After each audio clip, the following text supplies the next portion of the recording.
메리켈이 지금이라도 마음만 먹으면 연방 하원의원 선거에 승리하고 4년도 총리를 할 수 있을 것이다. 메르켈 총리의 임기 종료를 의미하는 독일 총선이 26일로 다가왔지만 독일 언론의 평가에서 볼 수 있듯 그의 인기는 여전히 절대적입니다. 2005년 11월 독일 사상 첫 여성 총리로 건자에 오른 메르켈은 이번 선거에서 스스로 출마하지 않음으로써 독일 역사상 자발적으로 퇴장한 첫 총리라는 새 기록을 남기려 하고 있습니다. 최초의 동독 출신, 최초의 여성, 최연소 독일 총리로 시작해 동서독 통일을 이뤄낸 헬무트 콜 전 총리와 함께 최장기간 재직 기록을 가진 메르켈은 16년 임기 마지막 한 달 동안에도 새 역사를 쓰고 있습니다. 임기가 막바지에 이르렀는데도 권력 누수 대신 칭송과 경의의 말들이 쏟아지는 가운데 다음 총리 후보들이 앞다퉈 메르켈다움을 강조하고 있습니다.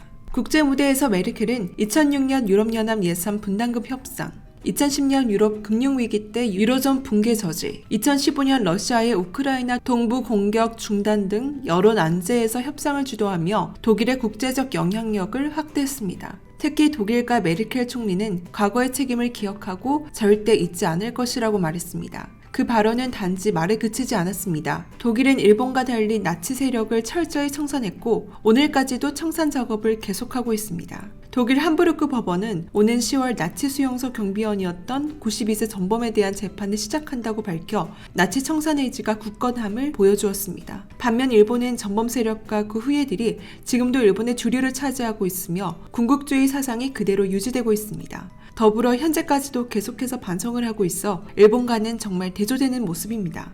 이렇게 자신들이 독일과 비교당해 일본에서는 독일에 대한 이미지가 좋지만은 않습니다. 또한 일본인들은 메르켈에 대해 좋지 않은 기억을 갖고 있습니다. 과거에 독일과 일본이 정상회담을 했을 때 메르켈은 일본에 치욕을 안겨주었기 때문이었죠. 일본의 아베 총리 당시 일본과 독일의 만남은 세계의 주목을 받았습니다. 독일과 일본은 2차 세계대전의 전범국이기 때문입니다. 하지만 현재의 독일과 일본의 이미지는 너무나도 다릅니다. 전쟁이 끝난 지 70년이 넘은 현재 독일은 유럽 내에서 하해를 넘어 유럽 내 1위 국가로 도약한 반면 일본은 여전히 역사적 갈등을 해결하지 못했기 때문입니다. 이에 메르켈은 아베 면전에 일본의 이기적인 모습을 지적했습니다. 당시 메르켈은 지금의 유럽이 통합되어 있는 것은 독일이 잘못을 정리했기 때문이라고 말하며 과거 총괄은 전쟁 가해국과 피해국 간의 화해를 위한 전제라며 지적했습니다. 현재 과거에 대해 한국과 얘기할 것이 없다고 한 아베의 표정만 봐도 그 자리가 얼마나 불편했는지 느낄 수 있었습니다. 지난 6월 있었던 나치 침공 80주년에서 메르켈의 연설은 다시 한번 일본을 두려움에 떨게 했습니다. 메르켈이 아베 면전에 했던 말을 떠올리며 메르켈이 일본을 다시 초라하게 만들까봐 무서웠기 때문이죠. 일본인들은 심지어 G7 정상회의에서 일본과 협력을 강조했으며 왜 대안은 한국과 하냐며 이상한 억지를 부리기도 했습니다.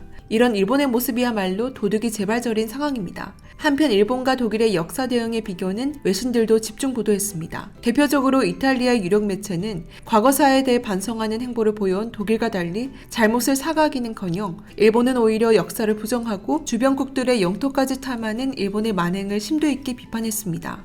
일본은 이탈리아와 독일과 함께 전범국인데 아직도 인권 탄압에 대해 사죄하지 않고 있다고 하며 이것은 2차 가해라고 말했습니다. 안 그래도 일본인들은 G7 정상회의 이후 한국의 국제사회에 자신들보다 빛이 나자 극도로 경계하기 시작했습니다. 왜냐하면 자신들이 느끼기에도 이대로 가면 일본은 고립될 것이 불보듯 뻔하기 때문이죠. 특히 요즘 독일과 일본은 역사 문제 외에도 또다시 비교가 되고 있는데요. 그 이유는 양국 모두 총리의 사임을 앞두고 있는데 총리 사임의 이유와 더불어 모든 면에서 일본의 상황이 너무 초라했기 때문입니다. 그럼 스가 총리가 사임 의사를 밝힌 후 일본 네티즌들의 반응을 살펴볼까요? 스가 씨 사임했네. 불임치료의 보험 적용 확대. 처리수의 방수 결정, 토지 이용 규제법, 불경쟁화로 업계의 압력, 커드 성립 등 짧은 기간 동안에도 그래도 열심히 했다고 생각해요. 코로나만 없었다면 이렇게까지 욕먹지는 않았을 텐데 이런 불안한 시대에서는 누가 총리를 해도 욕을 먹을 거예요. 총리직을 노리는 정치인도 이 타이밍만큼은 피하고 싶었을 것입니다.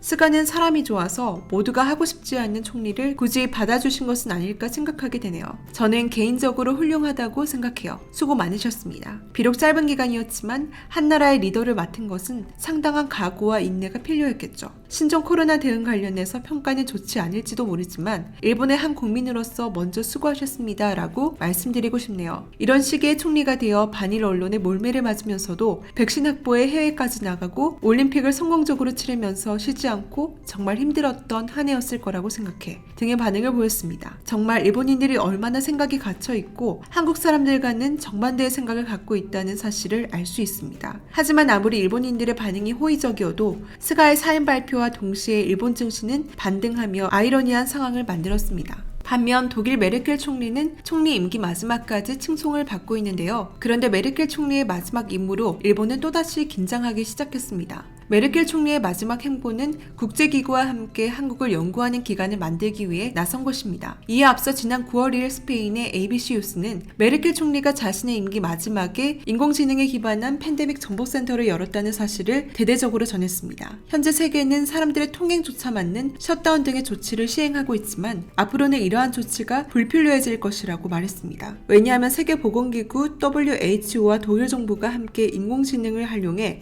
코로나뿐만 아니라 앞으로 다가올 새로운 보건위기를 예측할 수 있는 정보센터를 베를린에 세웠다는 사실입니다. 동시에 WHO 사무총장의 발표에 따르면 독일 정부와 공동 프로젝트를 통해 개설된 팬데믹 정보센터는 각국 간의 정보 격차를 해소하기 위해 설계됐다고 보도했습니다. 따라서 스페인 매체는 WHO와 독일 정부가 마련한 정보센터를 통해 미래의 보건위기를 효과적으로 대응할 수 있게 됐다며 큰 기대감을 보였습니다. 특히 WHO와 독일 정부가 마련한 팬데믹 정보센터가 이러한 영향력을 빠르게 실행하기 위해 방역 모범 국가들의 데이터를 본격적으로 연구하고 분석할 것이라고 말했습니다. 바로 우리나라와 같은 방역 모범국들의 대응을 벤치마킹하려는 것입니다. 메르켈 총리의 이번 프로젝트와 더불어 독일 내에서는 한일 갈등에 있어 일본의 문제점이 크다는 의견이 폭증하고 있습니다. 한편 독일 당국이 베를린에 설치된 평화의 소녀상 전시를 1년 연장하자 일본 정부가 독일에 강력 항의하고 있습니다. 일본 정부 대변인인 가토 가스노부 관방장관은 기자회견에서 독일 베를린시 미테구청의 평화의 소녀상 설치 허가 연장에 대해 독일 정부에 강력 항의하고 있다고 답변했습니다. 앞서 미테구청은 이일 현지 시민단체 코리아 협의회에 보낸 서한에서 소녀상이 미테구 모아비트 지역 미르켄가에 머물 수 있도록 하는 특별 허가를 내년 9월 28일까지 1년 연장하기로 했다고 알렸습니다. 가토 장관은 지금까지 일본 정부가 미테구 등의 설명 노력을 다해왔지만 유감스럽게도 우리의 설명에 대응한 결정이 아니라고 생각한다고 밝혔습니다. 가토 장관은 계속 다양한 관계자에게 접근해 우리 정부의 입장을 끈질기게 설명하고 소녀상의 조속한 철거를 요구해 나가겠다라고 강조했습니다. 그는 또한 한국 정부와의 관계에서도 제3국에서의 위안부 관계 소녀상의 설치 움직임을 지원하지 않는다는 게 한일 위안부 합의 당시부터 양국 정부가 확인한 것이기 때문에 이런 점은 유사한 기에 한국 측에도 제기하고 있다고 말했습니다. 그러나 베를린 소녀상은 현지 시민단체인 코리아 협의회가 주도해 설치한 것이지 한국 정부가 관여하지 않았습니다. 따라서 외교부는 민간의 자발적인 움직임에 정부가 관여하는 것은 바람직하지 않다는 입장입니다. 일본의 어이없는 주장은 앞선 사례에서도 일어났는데요. 독일 드레스덴 판멜시 민속박물관장이 소녀상 철거를 위한 일본의 압박에 경악을 감추지 못했습니다. 관장은 소녀상을 통해 보여주고자 했던 것은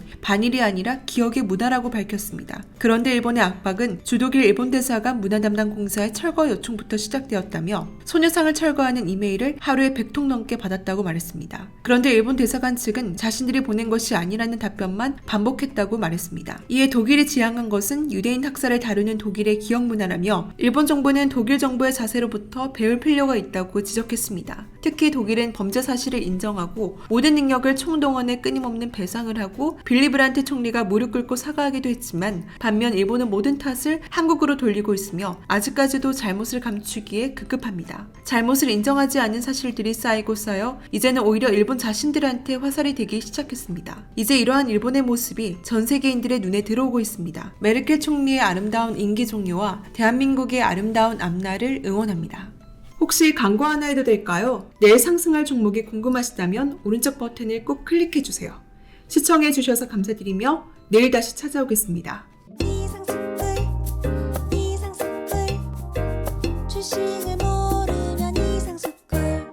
주식 모르니? 이상스쿨